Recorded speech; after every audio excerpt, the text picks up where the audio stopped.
నమస్తే అమ్మా. నమస్తే అమ్మా. అమ్మ సమ్మర్లో ఉన్నాము. అవునమ్మా. సమ్మర్ అనగానే ఫుడ్ మీదగా ఒకసారి ఆలోచిస్తాం. మనం అవునమ్మా. ఎలాంటి ఆహారం తీసుకోవాలి, పిల్లలకి ఏం పెట్టాలి, మనమేం తినాలి, పెద్దవారికి అయితే ఎలాంటి ఆహారం ఇవ్వాలి, కాస్త కొంచెం ఆలోచించే ఫుడ్ని మనం వండుకుంటాం, అంటే ఆహారాన్ని మనం వండుకుంటూ ఉంటాం కదమ్మా. మధ్య మధ్యలో మానేసాం గానమ్మా. మధ్యకాలంలో పూర్వకాలం తప్పనిసరిగా ఋతువులను అనుసరించి ఆహారం ఉండేది. వస్తువుల వాడకం కూడా ఉండేదమ్మా. ఋతువులను అనుసరించి వస్తు వాడకం కూడా ఉండేది. అంటే మట్టి ఉండేదమ్మా. పాత్రలే వాడుకోవాలి. అది ఉదాహరణకి చెప్తానమ్మా. ఆముక్తమాల్యదలో ఆయన వారి ఇంట్లో వంటల గురించి చెప్తూ రాయలవారు విష్ణు చిత్తుడి ఇంట్లో వంటల గురించి చెప్తూ వర్షాకాలం ఎటువంటి ఉండేది, వేసవికాలం ఎటువంటి ఉండేది, శీతాకాలం ఎటువంటిది ఉండేది చెప్పి ఇంతటితో ఆపలేదు. అది బ్రాహ్మణుడి ఇంట్లో.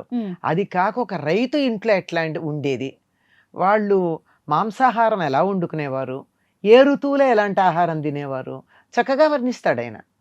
అంటే అది ఋతువులను బట్టి మనం తినే ఆహారంలో మార్పు చేసుకుంటే ఆరోగ్యం బాగుంటుంది. అంటే అన్ని తరగతుల వారు, రైతులు ప్రతి ఒక్కరు కూడాను. అది అందరూ ఉంది, ఎవరిది వాళ్ళు. ఇప్పుడు వేసవికాలం వస్తే ఆయన చెప్పింది ఏమిటంటే దోరగా పండినటువంటి పూర్తిగా పండకూడదు, అలానే పచ్చిది ఉండకూడదు. అటువంటి మామిడికాయ ముక్కలతో, కొంచెం తీపివాగు తిరిగిన దోర మామిడికాయ ముక్కలతో చేపలో మాంసమో చెప్తాడు వేసి కొద్దిగా నువ్వుల నూనె పోపు పెడితే ఆ రుచి బాగుంటుంది అంటాడు. మరి ఇప్పుడు ఈ రోజుల్లో నాన్ వెజిటేరియన్ తినే వాళ్ళకి ఆ రుచి తెలుసో తెలీదో నాకు తెలియదు. చెప్తా ఇలాంటివన్నీ మన ఉదాహరణకు ఒకటి చెప్పాను నేను. ఇట్లా ప్రతి ఋతువులో ఉండేటటువంటి ఆహారం గురించి చెప్తాడు. అంటే అది ఏంటంటే, ఒకటి తినడానికి హితవుగా అనిపిస్తుంది. మనం అంటూ ఉంటాం, బాగా వాన పడుతూ ఉంటే వేడి వేడి పకోడీలు తింటే ఎంత బాగుంటుంది అనిపిస్తుంది. లేదా వానాకాలంలో మొక్కజొన్న పొత్తులు వస్తాయి, మొక్కజొన్న పొత్తులు కాల్చుకుని కరకరా తింటుంటే ఎంత బాగుంటుంది అని అనిపిస్తుందా, అనిపించదా? అదే విధంగా నోటికి అనిపించటమే కాదు, పొట్టకు అనిపించాలి, శరీరం మొత్తానికి హాయి ఉండాలి. అంతే కదా. అటువంటి ఆహారం తీసుకోవడం మంచిది. అన్ని రకాలుగాను బాగుంటుంది, ఆ క్షణాన బాగుంటుంది, తర్వాత కూడా బాగుంటుంది. అవునమ్మా. అట్లాంటిది వేసవికాలం వచ్చేటప్పటికి శరీరానికి చలవ చేసి మనసుకు సుఖంగా అనిపించి ఉండేటటువంటి ఆహారం తీసుకోవాలి. ఎర్రని ఎండలో వేడి వేడి కాఫీ తాగుదాం అనిపిస్తుందా, చల్లని పానీయం ఏదైనా తీయగా ఉండేది, పుల్లగా ఉండేది కావాలి అనిపిస్తుంది. ఎందుకు అంటే శరీరంలో చెమట ద్వారా మనలో ఉండే లవణాలన్నీ వెళ్ళిపోతాయి. అవునమ్మా. అందువల్ల కొద్దిగా ఉప్పు తీపి ఉన్నటువంటి ఆ పదార్థం పల్చగా ఉన్నది తీసుకుంటే బాగుంటుంది.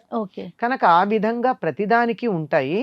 ఇందులో వేసవికాలం వచ్చేటప్పటికి మీరు పాత్రల గురించి అన్నారే, కుండల్లో వండుతారమ్మా పిల్లల కోసం.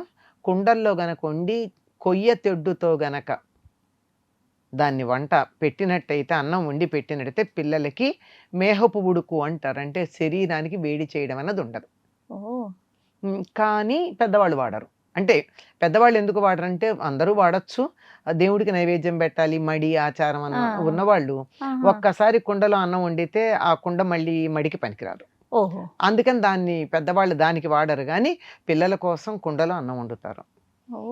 అది పైగా కొయ్య తెడ్డు, మెటల్ వాడకుండా కొయ్య తెడ్డుతో వండి పెట్టడం. దాంట్లో మీరు ఆవకాయ వేసి పెట్టండి, దొరికేవే కదా. అవునమ్మా. మజ్జిగ నీళ్ళల్లో మామిడి పండు వేసి పెట్టండి, అంటే పెరుగు కన్నా మజ్జిగ మంచిది. అలా పెట్టినా మంచిది. అదే విధంగా రాత్రిపూట వండిన అన్నం పిల్లలకి పొద్దున పెడతారు వేసవి కాలంలో. ఎప్పుడైతే బియ్యం ఉన్నాయి, బియ్యం రాత్రిపూట వండి ఒక నైట్ అంతా ఉన్నదో దాంట్లో B12 వస్తుంది. అందువల్ల B12 తేలిగ్గా వచ్చే మార్గం అదే. ఇంకా కానీ చద్దన్నానికి మించిన ఔషధం ఇంకొకటి లేదు. ఇంకా మామూలు చద్దన్నమే కాకుండా దీన్ని గంజిలో కానీ బియ్యం కడిగిన నీళ్ళల్లో కానీ వేసి చిటికెడు ఉప్పు వేసి మూత పెడితే అది ఇంకా బాగా B12 వస్తుంది. దాని చద్దన్నం అని దీన్నే అంటారు సాధారణంగా. మామూలుగా రాత్రి వండి పొద్దునకున్న దాన్ని చల్లనన్నం అంటారు, కానీ చద్దన్నం కాదు. చద్దన్నం అంటే రాత్రి ఇదేమీ లేకపోతే కనీసం నీళ్ళేసి నీళ్ళల్లో ఉప్పేసి అన్నం పెట్టేస్తారు, పాడవదు.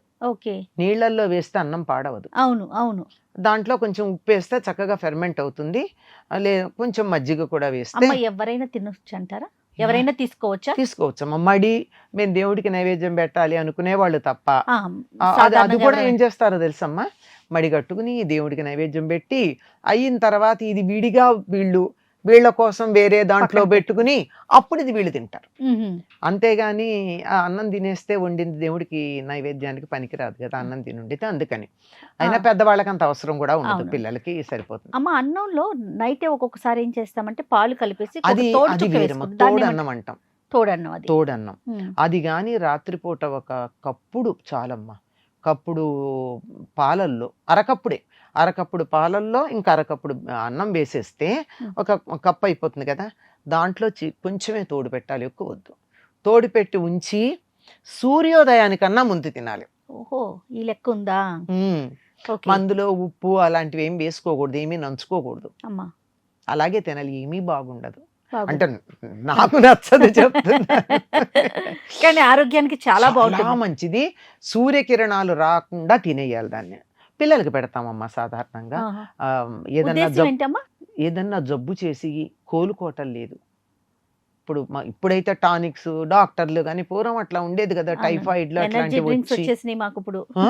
మాకు ఇప్పుడంతా ఎనర్జీ మెడిసిన్ వచ్చేసింది కదా. అదే ఆ. అలాంటివి తెలియదు నాకు. అలాంటప్పుడు పిల్లలు కోలుకోవటం లేదు. ఒక్కోసారి అమ్మ ఆడపిల్లలు సన్నగా బక్కగా ఉండి ఏదో కారణంగా 13, 14 ఏళ్ళు వచ్చినా 6 ఏళ్ల పిల్లలు 7 ఏళ్ల అవును. పిల్లల్లా ఉంటారు. అవును. అట్లాంటి వాళ్ళకి 40 రోజులు ఇది పెట్టండి. అసలు చూడండి, ఈ 40 రోజుల తర్వాత వాళ్ళ వయసుకు తగినట్టు గబగబా ఎదిగిపోతారు. ఓ. అస్సలు కాకపోతే సూర్యోదయానికన్నా ముందు తినాలి. అది తింటే మాత్రం తొందరగా అరగదు. ఓహో. ఏం పర్వాలా, పొద్దున్నే తినేస్తారు కదా అవును. సూర్యోదయానికన్నా ముందు.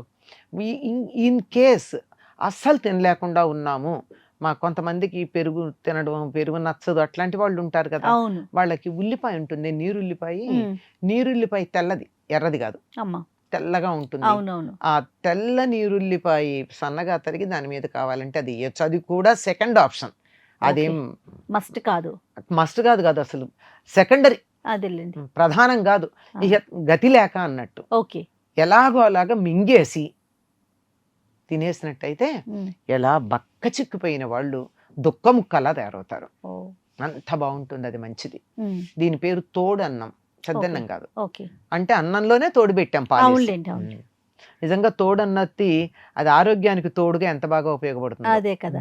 సో చద్దన్నం, తోడన్నం, తర్వాత నైటే గంజిలో గాని బియ్యం నీళ్ళలో గాని నానబెట్టి పెట్టుకునే అన్నం, ఇలా రకరకాలుగా ఇవన్నీ కదమ్మా? ఏదైనా సరేనమ్మా, మనది ఒక్కటి గుర్తు పెట్టుకోండి. ఆయుర్వేదం చెప్పింది ఏమిటంటే, ఏ దేశంలో ఏ కాలంలో ఏది పండితే అదే ఆరోగ్యం. ఉమ్. వేరే దేశాల నుంచి తెచ్చుకున్నది వేరే కాలాల్లో పండేది ఆరోగ్యం కాదు. ఉమ్. నేను ఉదాహరణకి చెప్తాను, టమాటాలు ఉంటాయి. టమాటాలు ఇప్పుడు వేసవి కాలంలో మే జూనుల్లో టమాటా తినడం ఏమంత గొప్పమ్మా. ఉమ్. ఎక్కడి నుంచో తెచ్చుకున్నదే తప్ప మనది కాదు. మంది కాదు. ఆ రామ్ములక్కాయని అనేవాళ్ళమే, ఒక వాసన ఉండేది. ఉమ్. ఇలా పొడుగ్గా కాకుండా బొంగమిరపకాయల్లాగా కాకుండా ఫ్లాట్ గా గుమ్మడికాయల్లాగా ఉండేవి. అవును, అవును. వాటి దగ్గరికి వెడితేనే ఒక వాసన ఉంటుంది. ఆ. అట్లాంటి రామ్ములక్కాయలు ఎప్పుడు వస్తాయి మనకి? నవంబరు, డిసెంబరు, జనవరి, ఫిబ్రవరి, మహా అయితే మార్చిలో వస్తాయి. ఈ ఋతువులో అవి తింటే మంచిది. ఓకే. ఇవి కాకుండా తర్వాత మనం సలాడ్స్ లో వేసుకునేవి తింటే ఆ కలర్స్ ఉన్న బొంగమిరపకాయలకిను, అంటే క్యాప్సికం అంటాం, అవును. ఎల్లో, రెడ్, గ్రీన్ ఉంటాయి. వాటికి దీనికి తేడా ఏంటమ్మా? ఉమ్. కాబట్టి ఏది ఎప్పుడు ఉంటే అప్పుడే ఏది తీసుకోవటం ఎప్పుడు మంచిది. ఉంటే అవి అప్పుడే తినాలి. అవి తింటేనే ఆరోగ్యం. ఋతువులు కానివి తినడం, విదేశాల్లో పండినవి తినడం, ఉమ్. అది ఆరోగ్యానికి ఏమంత మంచిది? ఈ ఋతువులో మీరు మామిడి పళ్ళు ఎంత తిన్నా ఏం చేయదమ్మా పెద్దగా. ఉమ్. ఈ మరీ డయాబెటీస్ హైలో ఉన్న వాళ్ళ సంగతి నేను చెప్పలేను, కానీ పెద్దగా నార్మల్గా చెడు చాలా చేయదు. మంచిది. బోలెడే విటమిన్ ఏ ఉంటుంది. అవును. పిల్లలకి ఎంత మంచిదో. ఒకప్పుడు హాయిగా తినేవాళ్ళు గనక కంటి చూపు ఉండేది. ఇప్పుడు అది మానేసి మాజా తాగుతుంటే కంటి చూపు ఎట్లా ఉంటుంది? బాగా చెప్పారు. 365 రోజులు మాజా దొరుకుతుంది. అవును. మ్యాంగో మాత్రం ఈ ఋతువులోనే సీజన్లోనే దొరుకుతుంది. దాంట్లో విటమిన్ ఏ చాలా ఉంటుంది. ఆ. అత్యధికంగా విటమిన్ ఏ ఉండేటటువంటి పండు మామిడి పండు. బొప్పాయి కూడా అంటారు. ఒకప్పుడు ఇది ఎక్కువ. ఇట్లా సీజనల్ గా మనం ఆహారం తీసుకుంటే ఆరోగ్యం కూడా బాగుంటుంది. బాగుంటుంది. ఈ ఋతువులో చాలా మంచిది. పసిపిల్లలకైతేనేమో చిట్టుడుకు నీళ్ళు ఇస్తారు, అవును, చాలా మంచిది అవి. అవును. జస్ట్ ఒక ఉడుకు పట్టగానే ఆ నీళ్లు ఉడుకు తీసి పట్టగానే ఆ నీళ్లు తీసి అందులో కొద్దిగా మజ్జిగ చుక్కలు ఏమన్నా వేసి పిల్లలకి చిటికెడు ఉప్పేసి ఇస్తే చాలా మంచిది. ఓకే. లేదు వాళ్ళకి కొంచెం ఏడాది 2 ఏళ్ళు వచ్చాక అన్ని రకాల టేస్ట్లో అనుభవంలోకి వస్తే కొంచెం 2 చుక్కలు నిమ్మరసం పిండామంటే ఇంకా ఆనందంగా తింటారు. ఓహో, చిట్టుడుకు నీళ్ళలో. చిట్టుడికి నీళ్ళల్లో వేయొచ్చు. Okay okay. ఆ నీళ్లు ముఖ్యం. అమ్మ. దాంట్లో కొంచెం ఉప్పు, కొంచెం ఆ, నిమ్మరసం, ఉమ్, లేదు మనం జీలకర్ర వేయించి పొడి కొట్టి కాస్త వేసి, అంటే ఫ్లేవర్స్ కావాలి అనిపిస్తే, అవును, లేకపోతే ఇలా ఇచ్చేయచ్చు. తప్పకుండా సీజన్ బట్టి మనం ఆరోగ్యాన్ని, కాపాడుకో. వాతావరణాన్ని బట్టి, అసలు ఆహారమే అన్నిటికన్నా గొప్ప మందమ్మ, అవును ఔషధం. అవును. దాన్ని జాగ్రత్తగా వాడుకోగలిగితే ఏ రకమైనటువంటి సమస్యలు ఉండవు. కాకపోతే ప్రస్తుతం మనం తినే ఆహారమే రోగ కారణం అయ్యేటటువంటి పరిస్థితి వస్తుంది. అవును. మందులుండి సరిగ్గా లేక గంటల తరబడి నానబెట్టి కడుక్కోవాలి. ద్రాక్ష పళ్ళు తినడం అంత భయంకరమైనటువంటి పరిస్థితి మరొకట్లేదు మనకి. అవును మామిడి పళ్ళు కూడా కార్బైడ్ వేసి పండించినవి అవి వస్తున్నాయి. అవును. చేత ఆరోగ్యం అని చెప్పలేము, కానీ ఇది మాత్రం నేను చెప్పినవి ఇవే పళ్ళ మాట ఎట్లా ఉన్నా అయ్యే. అన్నము, పెరుగు ఇవి అవునవును. మాత్రం కానీ బ్యాక్ టు రూట్స్ కి వెళ్ళాల్సిన అవసరం ఉందమ్మా. చాలా ఉందమ్మా. కాస్త అవగాహన అయితే వచ్చింది నాకు తెలిసి. వచ్చింది. ఇంకా కానీ దాన్ని బాగా వినియోగించుకుంటున్నారు కదమ్మా. అవును ఆర్గానిక్ అని చెప్పి మామూలు ఆ. వాటికే స్టాంప్ వేసి వాడుకుంటున్నారు. అవును అవును. రైట్. నమస్తే అమ్మా. నమస్తే అమ్మా. And for more videos, Please subscribe to iDream. Please subscribe to iDream. Please subscribe iDream. And please subscribe to iDream. For more videos, subscribe to iDream. please like, share and subscribe to the channel. Congratulations, iDream. Subscribe to iDream. Subscribe to iDream. So subscribe to iDream Media. iDream की iDream team अंदर की huge congratulations. Please subscribe iDream Media. Please subscribe to iDream. Subscribe iDream. Please subscribe to iDream. iDream అంటే నా కళల ఛానల్ను subscribe చేసుకున్న నోరు తిరుగుతలేదు, మీరైతే గంట గుర్తు కొట్టండి. For more such videos, please subscribe to iDream.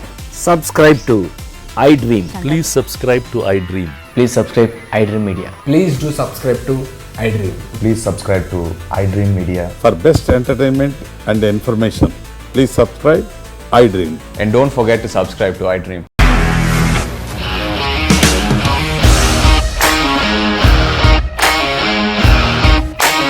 ఇండస్ట్రీలో కమిట్మెంట్ ఇష్యూస్ వస్తే నీకు కూడా వచ్చినట్టు. మార్నింగ్ తీసుకెళ్ళాడంటే కొట్టి పడేస్తాడు.